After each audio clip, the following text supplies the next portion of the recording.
Sundays at the Lawson house always smelled like pot roast and control. I'd been coming to these lunches for over a decade now. Every second Sunday, same routine. Bring a bottle of wine Verna liked, show up with a pie she wouldn't touch, offer to help in the kitchen even though she'd already arranged everything down to the parsley garnish. That day was no different, at least not at first. The backyard was set like something out of a magazine. Dorian was manning the grill, laughing too loud at his own jokes. Everett was setting up chairs like he wasn't about to disappear into silence for the next 2 hours. Verna was at her usual station, directing people like a stage manager on opening night. And I played my part. Smile, nod, compliment the potato salad, even though it tasted like regret. We were halfway through lunch when Verna leaned across the table, her voice syrupy and sharp. "Did you get the invitation to Dorian's wedding yet?" I nodded. "Yes, just yesterday." "It looks beautiful." Her smile didn't reach her eyes. "Of course it does, and I assume you'll be covering the expenses, right?" I blinked. "Excuse me?" She laughed, like I'd told a joke. "You're the elder daughter-in-law. That's your responsibility. It's tradition." Across the table, Everett stared at his plate like it held the answer to a test he'd forgotten to study for. I cleared my throat. "Verna, I'm not sure where that expectation came from." She cut me off. "Oh, please. You've always played the part of the generous one. You organize the holidays, you pay for gifts, you run around acting like this family's savior. Don't act surprised now that we expect a little more." A little more? I wanted to laugh, but it wasn't funny. Dorian chimed in with a smirk. "It's not that much, Marjorie. I mean, it's not like you don't make more than Everett." There it was, the trap, the setup, and all of them standing around pretending it was just another family chat. I felt the old pressure rising behind my eyes, the kind you get when you know you've been cornered, but you're still trying to be polite. I looked at Everett. Nothing. He couldn't even meet my eyes. Verna's voice turned into a sermon. "You've always acted like we owe you something, like you've done us a favor by being here. But let me remind you, we took you in. When you had nothing, no family, no name, we gave you one." There were cousins and aunts within earshot now. People who'd never spoken more than 2 sentences to me suddenly had front row seats. I felt like a specimen on display. My father used to say, "The louder they get, the guiltier they are." I wanted to believe that. I needed to, because right now, all I felt was humiliation clothed in Sunday best. I gripped my fork under the table, stared at the condensation dripping down my glass, and breathed slowly, in, out, again. The urge to explode was real, but so was the voice in my head telling me, "They want the reaction. Don't give it to them." I scanned their faces. Verna's eyes, sharp and waiting. Everett, still frozen. Dorian, smug, like he'd just scored a point. This wasn't a conversation. It was a test. "I'll think about it," I said carefully. "You don't think." "You do," Verna snapped. The room didn't gasp, but it should have. She might as well have slapped me. That was it. The line. I could feel it in my bones. And then came the final punch. "If you won't pay for this wedding," Verna said, her voice now loud enough to reach the neighbors, "then you're no longer part of this family." Silence, pure and loud. Even the ticking wall clock dared to pause. I stood slowly. My hands didn't shake. My voice didn't rise. "I see." Everett reached for me. "Don't make it worse." I looked down at him. "Worse?" And I walked out. No plates thrown. No screams. Just the sound of my heels against the polished tile. And my dignity, somehow intact. The moment I stepped outside, the tears came. Quiet. Hot. Uninvited. Driving home, the silence in the car felt louder than anything Verna had said. My mind was stuck on her words, each one echoing like they were carved into stone. All those years, extra shifts, planning birthdays, forgiving snide remarks, all of it meant nothing. Not when power was on the table. They didn't want love, or peace, or respect. They wanted control. As I pulled into our driveway, the shock still sat in my throat like a stone. But it wasn't over. A car was already there, one I didn't recognize. A man in a gray suit stepped out, holding a folder. My husband's name was printed on the front. I hadn't even cut the engine when he stepped out of the car. A tall man in a gray suit, hair combed with military precision, holding a folder like it weighed more than it should. He didn't smile, just waited, patient like a banker or a funeral director. I opened the car door, heart still raw from the explosion at Verna's house. My hands were tight on the steering wheel longer than they should have been. I finally stepped out. "Mrs. Lawson?" he asked, voice firm but polite. "Yes? I'm here on behalf of Verna and Dorian Lawson. I have a document for you. It's time sensitive." He handed me the folder like he was delivering a pizza, then added, "Please review this at your earliest convenience. The response deadline is Friday." "What is this?" "A private family agreement."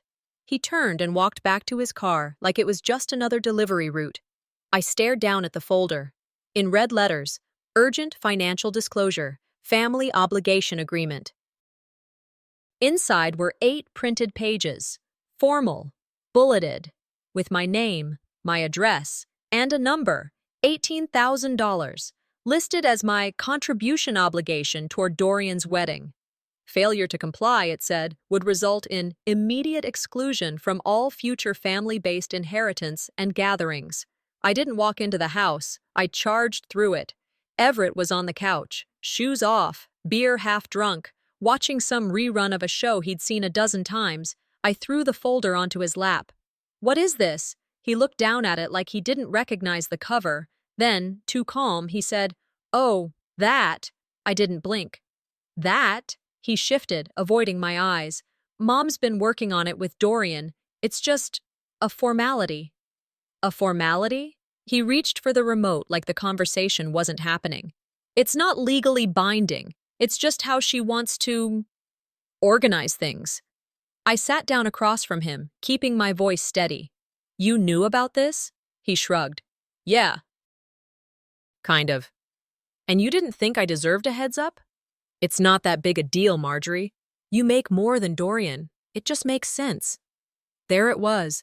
That knife-in-the-gut honesty wrapped in laziness. My throat burned, but I didn't cry. Not for him. "You're okay with this?" He didn't say anything, just kept his eyes on the TV. I stared at him for a long time, my husband.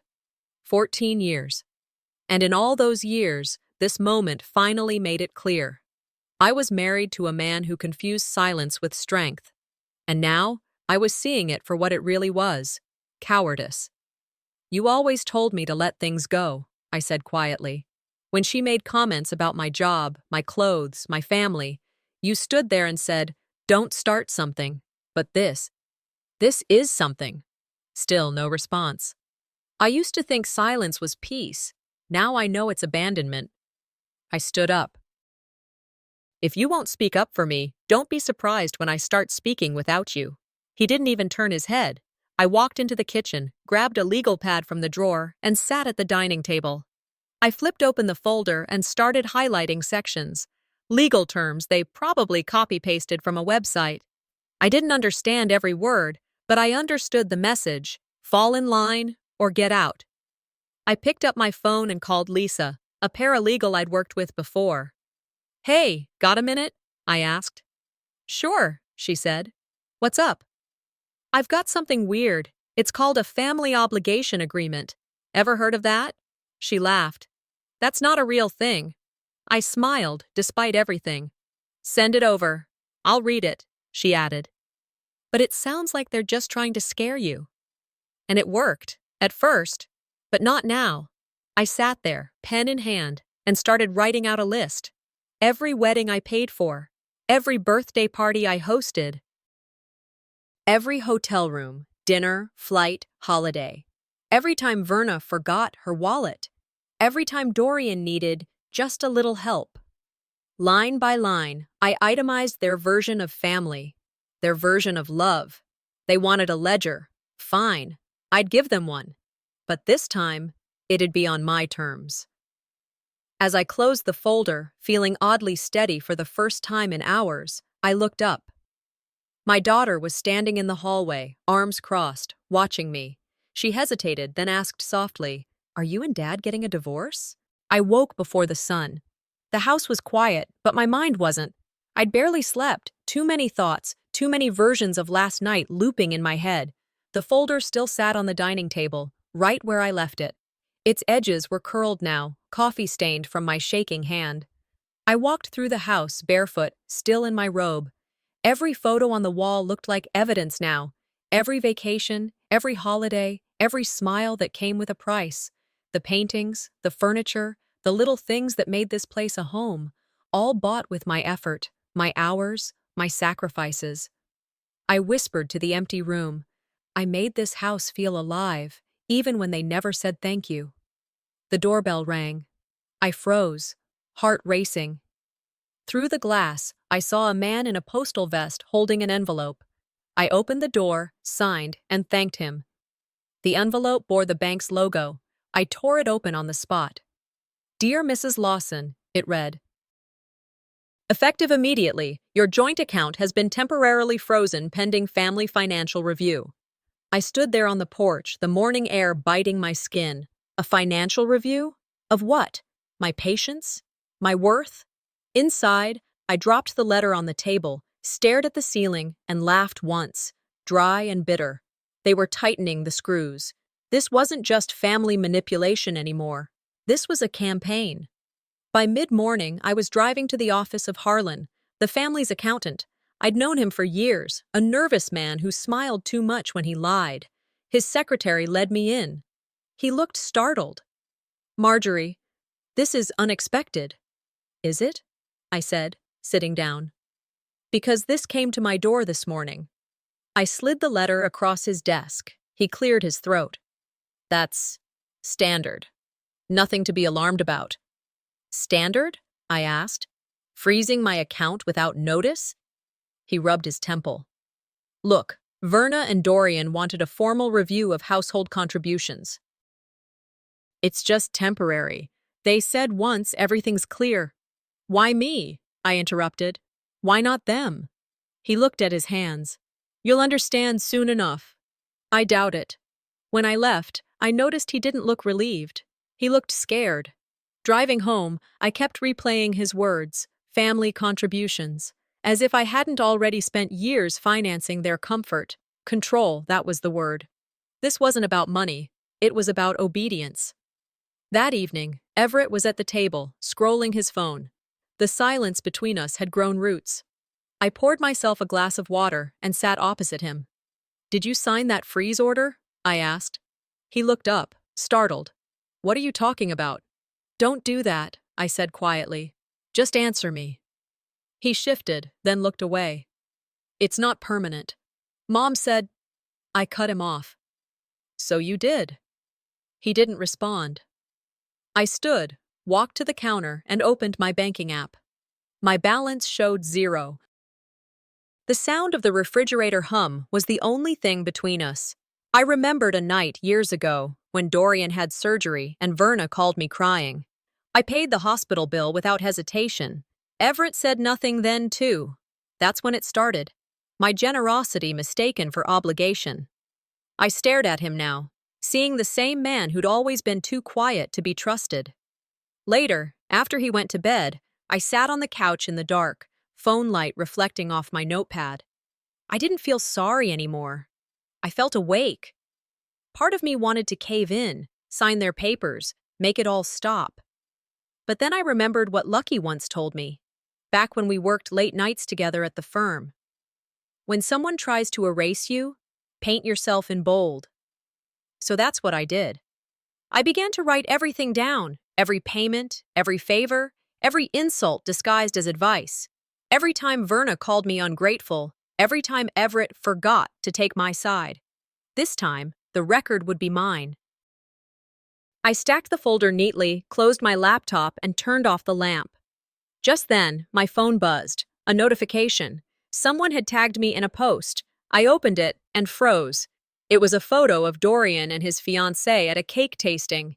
The caption read, "Thank you, Dorian's wife, for covering all wedding costs."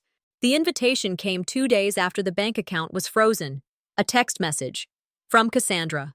Hey Marjorie, we're so excited for the baby shower this Saturday. Family only. Can't wait to see you there. I stared at it for a long time. The words family only glowed on my screen like a dare. After everything, the legal threats, the humiliation, the lies, they suddenly wanted me there? Everett didn't even look up from his phone when I showed him. "Just go," he said. "Keep the peace." Peace. That word again. It always sounded so innocent, but in this family it meant shut up and show up. I told myself I'd go, but not for them. I'd go to see what game they were playing now. Saturday came. I dressed in a simple blue dress, neutral makeup, a small wrapped gift under my arm. My reflection in the mirror looked steady, but my hands were trembling. "Observe, don't react," I whispered to myself. The event was held at the local community center, decorated with pink balloons and too many smiles. The moment I walked in, Cassandra squealed loud enough for the whole room to hear. "There she is, my favorite sister-in-law." She threw her arms around me like we were lifelong friends. Her perfume was sweet and suffocating. Everyone turned to look. "Thank you for everything you've done for our wedding and now for our baby," Cassandra said loudly, keeping one arm around me like a trophy. The crowd clapped. Some even came over to shake my hand. "She's so generous," one woman said. "She paid for everything," another chimed in. My heart sank. My face smiled. Dorian took the microphone next, his voice syrupy. "You know, when my big brother married Marjorie, we didn't realize we were gaining the most selfless woman in the family. She insisted on paying for the wedding, saying she wanted to show her love through action." Laughter. Applause. Cameras flashing. Every cell in my body wanted to scream. But I didn't move. I just stood there, every muscle locked in place. Inside, something broke. Quietly, like a string snapping under tension. They weren't just lying, they were rewriting the story, turning my silence into generosity, my humiliation into applause. They're stealing my kindness, I thought, turning it into a weapon. When it came time for gifts, I tried to fade into the background, but Cassandra had other plans. She stood in the center of the room, holding a small gift box wrapped in gold paper. "Now for something special," she announced. "This one's from me." Everyone hushed. She opened the box, pulled out a framed ultrasound photo, and flipped it toward the crowd, written across the frame in gold script. "Future godmother, Marjorie." Gasps, cheers, applause again. I froze. My mouth was dry. Cassandra clasped her hands together, smiling like she'd just performed a miracle. "It's a surprise, but we couldn't imagine anyone else being our baby's godmother. You've done so much for us already." All eyes turned to me. I could feel the room leaning in, waiting. Say no, and I'd be the villain. Say yes, and I'd chain myself tighter to their drama. I smiled, the kind of smile you give when you're falling off a cliff. "That's very thoughtful," I said softly. Cassandra beamed, walking over to hug me again as the crowd clapped. Inside, I wasn't smiling. This isn't love, I told myself. It's manipulation in baby clothes. When the party ended, I left quietly. Everett was waiting in the car, tapping the steering wheel. "How'd it go?" he asked, like I'd just come from the grocery store. I buckled my seatbelt slowly. "You knew about it, didn't you? The godmother thing, the speech, all of it." He sighed. "Marjorie, it's not a big deal. They're trying to make peace." I turned to face him. "If peace means bleeding quietly, I'm done." The car ride home was silent, except for the hum of the tires and the sound of me breathing through clenched teeth. When we got home, I didn't slam doors or cry. I went straight to the bedroom, opened the closet, and pulled out a small overnight bag. Not to leave, just to create distance, to give myself space to think without the noise of denial. I sat on the edge of the bed, pulled out my phone, and opened a new message, not to Everett, not to Verna, to a family lawyer I'd once met through a client. I typed slowly. "I need to understand my legal options regarding marital and family financial abuse." Before I could hit send, my phone buzzed again. A name I hadn't seen in years appeared on the screen. My mother. Her message read, "I saw the baby shower post. We need to talk, now." The message came late Friday night, just as I was settling into bed. A group text from Verna.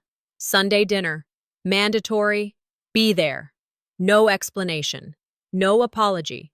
Just another command disguised as tradition. I stared at the screen until it dimmed.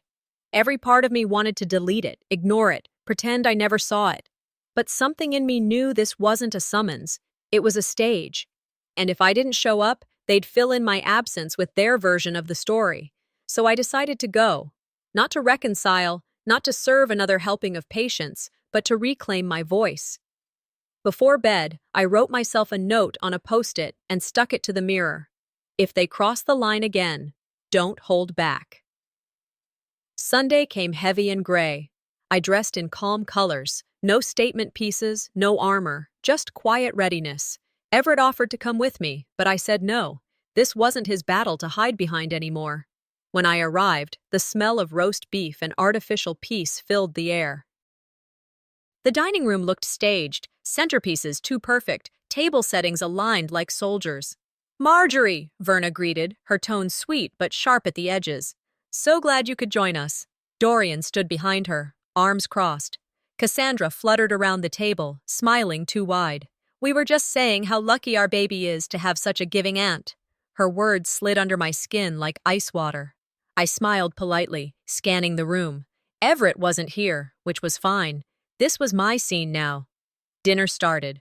Forks clinked, glasses chimed, and underneath it all was that tension, the kind that hums before thunder. Every sentence from Verna was a test. Every laugh from Dorian felt rehearsed. Cassandra kept glancing at me, as if gauging how much I'd take before breaking. I came in peace, I thought, but I won't leave in pieces. Halfway through the meal, Verna cleared her throat. The table fell quiet. "Well," she began, "since everyone's here, let's talk about the last few expenses for Dorian and Cass. They're still a few thousand short for the reception venue. And Marjorie, since you've been so supportive already, what's a bit more?" The room shifted. All eyes turned toward me. Forks paused mid-air. Even the clock seemed to hold its breath. I set my fork down, folded the napkin neatly beside my plate, and looked Verna dead in the eye. "You're not asking me," I said softly. "You're expecting me. That ends tonight." Her smile faltered. "I'm sorry?" "You heard me." Verna blinked, recovering her composure. "So you're going to let family suffer? That doesn't sound like you." I leaned forward slightly. "I already did, silently, while you applauded someone else for it." The air turned thick. Dorian shifted in his chair, glaring. Cassandra's phone buzzed, but she didn't dare move. Verna's tone sharpened. "This attitude of yours, it's unbecoming." "We're a family, not enemies." "No," I said, voice calm. "Family doesn't silence one member to feed the rest." She opened her mouth again, but I continued before she could twist it. "I won't bankroll your pride. I won't be the scapegoat wrapped in gift paper. And if anyone here, anyone, uses my name, my money, or my silence again, I'll see you in court." You could have heard a pin drop. Even the hum of the refrigerator seemed to pause. Cassandra looked down, pretending to adjust her bracelet. Dorian muttered something under his breath. Verna just stared at me, her jaw tightening, her facade cracking inch by inch. I stood up, slipped my coat off the back of the chair, and calmly pushed it on. My chair made the softest scrape against the floor, yet it sounded like a declaration. No one stopped me. Not a single word followed me to the door. Outside, the air felt colder, but cleaner. I walked down the long driveway, my heels clicking against the concrete. Each step lighter than the last. Sometimes walking away isn't weakness. It's proof you finally understand your own worth. As I reached the car, I heard footsteps, fast, uneven, hitting the ground like rain. Someone was running after me. I turned. It was Everett. But not the Everett I knew. His face was pale, his breath short. He wasn't holding his phone. He was holding a folded note. I walked in the door just as dusk settled, my body feeling heavier than usual. The echo of last night's ultimatum still rang behind my ribs. In the silence of my living room, I dropped the folder on the coffee table. My hands hung there, trembling, as if they'd just laid down armor. My phone lit up. I froze before I picked it up. Cassandra had tagged me in a post, her smiling face, Dorian at her side, and a caption that twisted me into the heroine of their lie. "Thank you for everything you've done for us." They were weaponizing kindness now. The comments followed quickly. "She must have insisted on paying. She loves attention. She's always been showy. Bet she's lonely." Messages from people I'd known for years, neighbors, church friends, even someone I'd lent money to once. I stared at the screen and then dropped it on the couch. My heart sank. They weren't just attacking me behind closed doors anymore. They were rewriting me in public. Late into the night, I paced my bedroom. The house was quiet, the kind of quiet that mocks you. I called Lucky. She came over within the hour, bringing her calm, her sharp eyes, and a folder full of notes. She introduced me to a lawyer she trusted, someone who'd seen this kind of fight before. He read through the family obligation agreement and my own ledger. He said softly, "Marjorie, it has no legal weight, but what they're doing, smearing your name, that could be actionable defamation." I felt a spark of something buried, hope. He drafted a demand letter. Remove posts, retract statements, publicly apologize. It was the first time I was turning the fight back to them, on my terms. But it wasn't easy to stay upright under the weight of betrayal. I sat on the floor of the living room, weeping, not quiet tears, but raw ones. For years of silence, for being erased, for every moment I swallowed my voice to keep peace. And then I remembered the promise I made long ago, when I was younger and weaker. I will never let them silence me again. I opened my laptop, started typing a calm, truthful statement to post to my social media, not to defend myself, to assert who I was. My fingers trembled over the keys. And then, a knock. In the dark hallway, the sound was sudden, heavy. My chest convulsed as I rose. The door swung open. There she was, my sister, someone I thought had long forgotten me. She stood there in the doorway, eyes shadowed. She said, "I saw what's happening. I want to help." She looked smaller somehow. Not physically. Eliza had always been taller than me, but something about her in that moment, standing on my doorstep in the middle of the night, a duffel bag slung over one shoulder, phone clutched tight, made her seem worn, like life had shaved off all her edges. I opened the door wider. "Come in." She stepped in without a word, and the door clicked shut behind her like the end of a long sentence. We stood in the living room facing each other. I folded my arms. I wasn't sure if it was to protect myself or to keep myself from reaching out. "It's been years," I said quietly. "I saw what they posted. I know what this is," she replied. Her voice was low, steady. "I've seen it before." That hit harder than I expected, because it wasn't just sympathy in her tone. It was recognition. We sat in the kitchen, the kettle humming behind us. Neither of us touched our tea when it was ready. Just steam, rising between silence. "I didn't leave you," she said finally. "I left them." I kept my eyes on the steam. "Sure felt the same?" She nodded like she deserved it. "Verna and I, back then, we had a blow-up. About money. Control. Same dance you're in now." I turned to look at her, really look. She didn't seem like someone chasing closure. She looked like someone ready to finish something. "I got tired of being the one they bled dry," she said. "But instead of fighting, I ran, figured maybe that was survival. But I should have warned you." I stared at her, bitterness rising. But beneath it, I felt relief. All these years I thought she didn't care, that she'd left me to drown, but maybe she'd been drowning too. "You should have come back," I said. "I didn't know it got this bad," she answered, "until they made you the next target." She reached down and unzipped her duffel, pulled out a hard drive, a folder, and a worn notebook. "What's that?" I asked, confused. She pushed it across the table.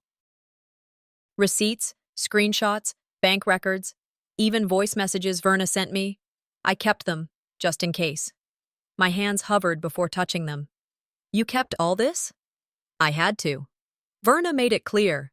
If I ever spoke out, she'd make sure nobody believed me. So I stayed quiet. Until now. I opened the folder. There were emails, bank transfers. One message from Verna read, "Marjorie folds if you call it family. Keep pressing." Another. Dorian's voice. "We'll just say it was her gift. She can't take that back publicly." I didn't speak for a long time. Then I closed the folder, looked at her, and for the first time in 8 years, I saw my sister again. Not the ghost of her, the real one. "We can stop them," she said, "or at least make sure they don't do this to anyone else." I felt something shift, not just inside me, but around me. I wasn't alone in the fire anymore. I copied the files, sent the first batch to the lawyer. The cursor blinked. My hands were steady.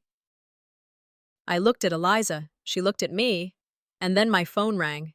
I answered, still staring at her. My lawyer's voice was shaking. "You're not going to believe what they just filed in court." Morning light felt unforgiving when I stepped into the courthouse, folder in hand, heart hammering. I had rehearsed this moment so many times, told myself I was ready. But the moment I crossed that threshold, I realized just how much was at stake. Everett's eyes were steady beside me, though I could see the tension in his jaw. My lawyer nodded once, quiet confidence. We entered the courtroom, the air thick with silence and expectation. They weren't just rehashing family drama. They'd filed an emergency motion, claiming I was emotionally unstable. The paperwork was aggressive, accusing me of erratic behavior, questioning my mental fitness to manage finances or relationships. They presented a family therapist, someone who had never spoken with me, to testify. I watched her take the stand, adjusting her glasses, parroting assumptions. The judge's gaze flicked between her and me, as if weighing the unseen. They twisted our history into evidence. A mother's control labeled as concern, a sister's absence painted as abandonment, a daughter's silence called unstable. I swallowed, remembering the humiliation of dinners past, the countless times I'd held my tongue so the facade remained intact. Now they wanted to weaponize fragility against me. My lawyer stood and asked permission to play a recording. He said it contained a message from Verna. The judge granted it. The hush in the room was tangible. The recording played, Verna's voice, mocking. "She'll pay again if we call it family. She folds, then we stand above her." The tone was casual, venomous. The courtroom shifted. I glanced at Verna. Her forced smile flickered. Dorian's face went taut. The judge did not dismiss the case, but he paused before rendering a decision. He spoke of concerns about undue influence and said he would allow me full standing to present my counterclaims in the next hearing. A small victory. The crowd stirred, some leaning forward, whispering. Reporters scribbled. Inside me, a fierceness ignited. They no longer held the narrative alone. At recess, I found myself in the hallway, breathing too fast. Verna appeared behind me, stepping close. She spoke low, believing no one heard. "You're making this harder than it has to be," she hissed. "We gave you a role. Why won't you play it?" Unseen by her, Eliza recorded it from the corner. I felt the weight of the moment settle. This was never about family. I had never been family. I was their tool, their scapegoat. I returned to my seat, fastened with clarity. The next sessions would be mine to dictate. Outside, supporters lingered. Some nods, some sympathetic glances. Dorian's attorney whispered something to him, glancing my way. His eyes betrayed fear. Reporters waited at the steps. Flashbulbs blind. I offered no comment. I did not need to defend my voice. I held my head high, unbowed. They would learn one thing soon. When someone refuses to be prey, they become the hunt. It was a Tuesday evening, the kind that feels stuck between seasons. The air had that uncertain bite to it, like it hadn't yet decided if winter was truly over. I had just finished a call with Eliza about final paperwork when I saw headlights outside my house. Then a knock. I opened the door, and there was Dorian, standing on my porch like a man unraveling. He wasn't dressed for confrontation. No suit, no tie. Just jeans, a jacket too thin for the weather, and something in his eyes I hadn't seen in years. Uncertainty. He said, "Dean won't go through with the wedding." I blinked. Excuse me? He's telling everyone it's off until the family makes things right with you. He hesitated. He said he never wanted the money, that it didn't feel right, that he hated how we treated you. I didn't speak. I let the silence do the work. Dorian ran a hand down his face, something tight in his jaw loosening. I didn't know how far it would go. Verna said it would be over quickly, that you'd fold like always. Accountability isn't betrayal, I said, quiet but firm. It's integrity, and it's long overdue. He looked at me, almost childlike, then nodded once. No apology, but the cracks were showing. A few days later, we were back in the courtroom. Dean was there, tie loose, hands shaky. When the judge asked if he had anything to say, he stood and cleared his throat. I was pressured, he said. I never asked for anything.